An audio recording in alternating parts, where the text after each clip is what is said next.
नमस्कार दोस्तों, मैं हेमंत कुमार आपके अपने चैनल लीला मदन मोहन के प्रांगण में आप सबों का एक बार फिर से स्वागत करता हूं। शास्त्रों में पारंगत एक विख्यात पंडित एक वृद्ध साधु के पास गया और बोला, महात्मा जी, मैं सत्य की खोज में हूं, कृपया आप मेरा मार्गदर्शन करें। साधु ने पूछा, तुम कौन हो वत्स? पंडित बोला, महात्मा जी, आप मुझे नहीं जानते। मैं कई शास्त्रों में पारंगत पंडित हूं। इस नगर में मेरी बड़ी प्रतिष्ठा है, किंतु सत्य को खोज न सका हूं। आपसे ज्ञान प्राप्त करना चाहता हूं ताकि सत्य को पा सकूं। साधु बोले, ऐसा है वत्स कि जब तक मुझे ये नहीं पता कि तुम क्या जानते हो, तब तक मैं कैसे तुम्हें वो बता सकता हूं जो तुम नहीं जानते, क्योंकि जो तुम जानते हो उसे बताने का कोई औचित्य नहीं। अतः तुम लिख कर ले आओ कि तुम क्या जानते हो, उसे पढ़कर मैं समझ जाऊंगा और जो तुम नहीं जानते होगे वो ज्ञान मैं तुम्हें दे दूंगा। पंडित को यह बात जच गई और वह लौट गया और अपने ज्ञान के बारे में विस्तार से लिखने लगा। उसे शास्त्रों का इतना अधिक ज्ञान था कि उसे अपने ज्ञान के बारे में लिखते लिखते 3 वर्ष बीत गए।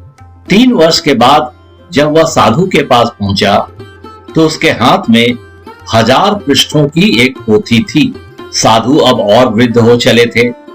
पोथी देखकर बोले, वत्स, मेरी आयु हो चली है, इतना तो शायद मैं न पढ़ पाऊंगा।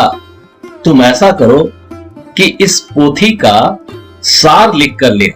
पंडित लौट गया और सार लिखने लगा, मगर सार लिखने में भी उसे 3 माह लगे। 3 माह बाद जब वो साधु के पास पहुंचा तो उसके हाथ में 100 पृष्ठ थे। तब तक साधु और भी वृद्ध हो चले थे। उन 100 पृष्ठों को देखकर साधु बोले, ये भी बहुत अधिक है। तुम देख ही रहे हो कि मेरा शरीर और भी दुर्बल हो चला है, आंखें भी कमजोर हो चली हैं। अब मेरे लिए इतना पढ़ पाना संभव नहीं है। तुम ऐसा करो कि इसे और संक्षिप्त कर ले आओ। पंडित वापस चला गया और 7 दिन बाद एक पृष्ठ में सार सूत्र लिखकर ले आया। जब वो साधु के पास पहुंचा तो उसने देखा कि साधु का शरीर अब पूरी तरह लाचार हो चुका था और साधु वस्तुतः मृत्यु शैया पर ही थे। फिर भी पंडित ने वो एक पृष्ठ साधु की ओर बढ़ाया तो वे बोले, मैं तुम्हारी ही बाट जो रहा था। देख रहे हो कि मेरा अंतिम समय आ चुका है, मगर पता नहीं तुम कब मेरी बात समझो। जाओ, इसे और संक्षिप्त कर लो। साधु का इतना बोलना था कि उसे सुनकर मानो पंडित की आंखें खुल गईं। वह तत्काल दूसरे कक्ष में गया और एक कोरा कागज लेकर आया और साधु की तरफ बढ़ाया। इस बार साधु ने उसके हाथ से वो कागज ले लिया।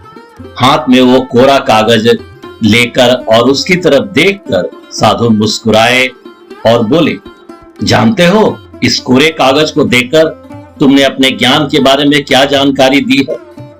तुमने जानकारी दी है कि इस कोरे कागज की तरह ही मैं भी कोरा हूं, पूर्णतः खाली, अज्ञानी।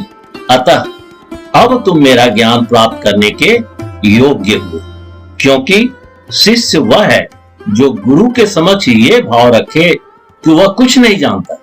जो सर्व ज्ञाता हो उसे गुरु की क्या आवश्यकता। इस तरह साधु ने पंडित को जीवन के सत्य का ज्ञान दिया और अपने प्राण त्याग दिए। पंडित की तरह ही आप सबों ने भी यह ज्ञान अवश्य प्राप्त कर लिया होगा कि गुरु से ज्ञान प्राप्त करने के लिए जो सबसे अहम है वह है गुरु के समक्ष समर्पण का भाव। राधे। आशा करता हूं ये छोटी सी कहानी आपको जरूर पसंद आई होगी। इस कहानी पर आपकी क्या राय है हमें कमेंट करके जरूर बताइए।